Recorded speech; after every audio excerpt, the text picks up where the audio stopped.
যখন একটা ক্যাপ্টেন মাঠে থাকবে অনেক রকম আ আলোচনা হবে। ওইখান থেকে আমার কাছে মনে হয় যে রাইট জিনিসটা চয়েস করে এবং ওই অনুযায়ী প্রসেসটা মেইনটেইন করাটা ইম্পোর্টেন্ট।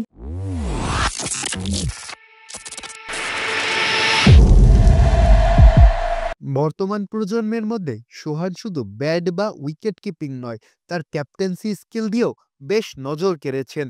ঘরোয়া ক্রিকেটে নিজের সেরা অধিনায়কত্বের দক্ষতার প্রমাণ দিয়েছেন বারবার। চাপের মুহূর্তে ঠান্ডা মাথা আর সঠিক সিদ্ধান্ত নিতে পারার ক্ষমতায় তিনি হয়ে উঠেছেন দেশের অন্যতম ক্যাপ্টেন্সি ম্যাটেরিয়াল। খেলা একাত্তরের সাথে বিশেষ সাক্ষাৎকারে এবারে জানালেন তার পরবর্তী বড় চ্যালেঞ্জ শর্ট রেঞ্জ এবং ব্যাটিংয়ের শক্তি এবং দুর্বলতার জায়গাগুলো। কি অবস্থা শোন ভাই, কেমন আছেন? আলহামদুলিল্লাহ ভাইয়া। সম্প্রতি গ্লোবাল টি-20 জিতে আসলেন, ডোমেস্টিকেও ভালো করছেন। ক্যাপ্টেন্সি ম্যাটেরিয়াল হিসেবে আপনি সম্পূর্ণ স্বয়ংসম্পূর্ণ। ক্যাপ্টেন্সি নিয়ে আলাদা কি কাজ করেন, কিংবা এটা কি বাই নেচারই আপনার গড গিফটেড কিনা?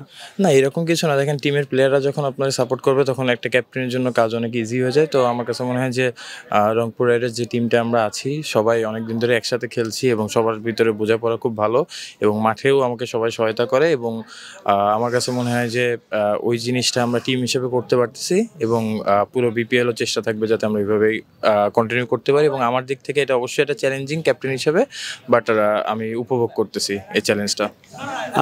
ক্যাপ্টেন্সিতে মেইনলি কি জিনিসটাতে ফোকাস করা হয় বেশি? লেবুর সুঘ্রাণ আরো বেশি, ত্বকের যত্ন আরো বেশি, চলে আরো বেশি। আপনার পকেটে কি বিদেশি না বাংলাদেশি? না, এটা হচ্ছে আপনার ডিসিশন মেকিংটা অনেক ইম্পর্টেন্ট, কারণ যখন একটা ক্যাপ্টেন মাঠে থাকবে অনেক রকম আলোচনা হবে। ওইখান থেকে আমার কাছে মনে হয় যে রাইট জিনিসটা চয়েস করে এবং ওই অনুযায়ী প্রসেসটা মেনটেন করাটা ইম্পর্টেন্ট এবং যেটা বললাম যে টিমের প্লেয়াররা যদি সবাই সাপোর্টিভ হয় তাহলে একটা ক্যাপ্টেনের কাজ অনেক ইজি হয়ে যায়। এই মুহূর্তে জাতীয় দলের অধিনায়কত্ব নিয়ে অনেক পরীক্ষা চলছে, অনেক রকম অস্থিরতাও আছে।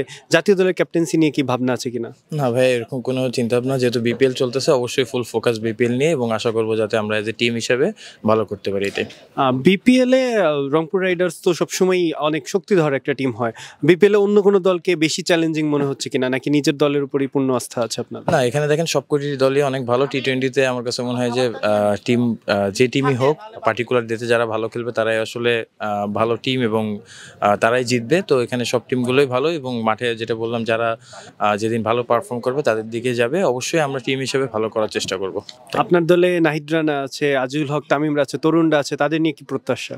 না, অবশ্যই দেখেন, যেটা বললাম যে আলাদাভাবে ইন্ডিভিজুয়াল কারোর উপরে কোনো ফোকাস বা কোনো কিছু, আমি টিম হিসেবে যখন থাকি অ্যাজ এ টিম হিসেবে খেলার চেষ্টা করি এবং আমার কাছে মানে প্রতিটা প্লেয়ারই ইম্পর্টেন্ট এবং ইন্ডিভিজুয়াল কারো কোনো লক্ষ্য না, এটা টিম হিসেবে আমরা খেলার চেষ্টা করবো এবং টিমের যে লক্ষ্য থাকবে ওইটাই করার চেষ্টা করব। সর্বশেষ একটি প্রশ্ন দিয়ে শেষ করতে চাই। আজকে অনেকক্ষণ পাওয়ার হিটিং করতে দেখলাম, শর্ট রেঞ্জ নিয়ে কাজ করছেন কিনা এবং কোন বলে বেশি দক্ষতা বা দুর্বলতা আছে?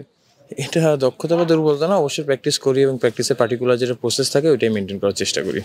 নুরুল হাসান সোহান শুধু একজন উইকেট রক্ষক ব্যাটার হিসেবেই নন, জাতীয় দলের অধিনায়কত্বের জন্য অন্যতম প্রতিশ্রুতিশীল এক নাম। তার শর্ট রেঞ্জ আরও সমৃদ্ধ করা এবং ব্যাটিংয়ের দুর্বলতাগুলো কাটিয়ে উঠতে প্র্যাকটিস করলেন নেটে ঘন্টার পর ঘন্টা। তবে প্রতি ম্যাচে তার কৌশলী নেতৃত্ব, মাঠে ঠান্ডা মেজাজ এবং দলকে অনুপ্রাণিত করার ক্ষমতা প্রমাণ করে বাংলাদেশ ক্রিকেটের দীর্ঘমেয়াদী ভবিষ্যতের জন্য সঠিক পথেই আছেন নুরুল হোসেন সোহান। মাহফুজা আহমেদ, খেলা একাত্তর।